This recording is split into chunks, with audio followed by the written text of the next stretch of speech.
Since 13 August 1944, the 94th Infantry Division had been training in England, in temporary stations in Wiltshire County in southern England. The men honed the skills they had already become familiar with while training in the United States. Marches and field exercises continued, and the troops received instructions on German weapons, uniforms, unit insignia and signs, and unit composition. Some were lucky. They saw London or other towns in England. Some men even witnessed the V-weapon attacks on that city. On 30 August 1944, an alert warning order was received from Headquarters US 9th Army, and the division was advised that it would move to the continent in the near future. The following day, another order from the same source informed the 94th Infantry Division that it must be prepared to move on 6 hours' notice anytime after 0001 hours 3 September 1944. Movement actually began on 3 September 1944, the earliest date specified by Higher Headquarters, and units proceeded by motor to Southampton, Weymouth and Portland, where the troops boarded Liberty ships and various other craft for the crossing of the English Channel. This journey to port from the temporary areas in Wiltshire County required 3 days for completion. 94th Infantry Division Headquarters had been among the first elements to move. It motored to Southampton and there boarded the Liberty ship Lucian B. Maxwell on 4 September 1944.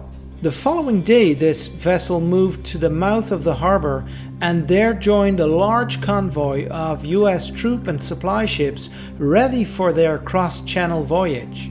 Movement orders for displacing the division from Great Britain to the continent had set up the following order of march: Combat Team 301st, Combat Team 302nd, and Combat Team 376th. The combat teams moved out in their numerical order. However, bad weather disrupted plans for sailing and debarkation.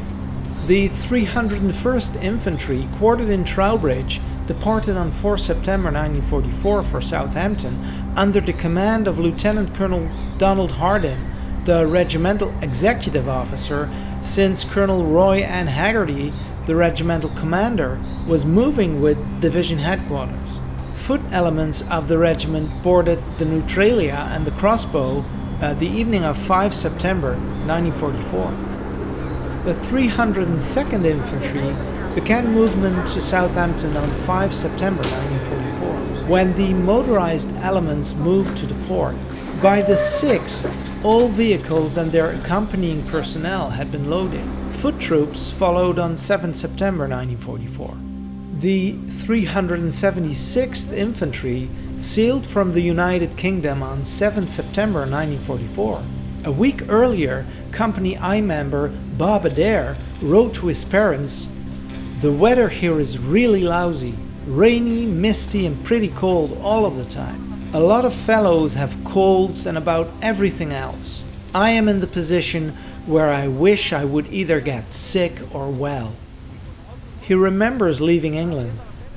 Wednesday morning, 6 September, we left our tented camp outside of Shurston and marched, carrying most of our belongings, 2.5 miles to the railroad station at Hallavington, where we boarded trains to Southampton about 50 miles away. That afternoon, about 2/3 of the men of the 376th Infantry, including my 3rd Battalion, boarded the HMS Cheshire, and that night, under cover of darkness, we left for France. Southampton impressed the men of the 376th Infantry. The docks, or where they had been, offered a view of bombed flat acres of debris where once there had been warehouses and other installations. Adair continues, "The Cheshire was crowded. For the first time for almost all of us, we slept, as best as we could, in hammocks. These were slung, densely packed, in large areas below decks. In these dangerous waters, we were not allowed out on deck, so we endured the voyage and the British Navy food with the stoicism of necessity.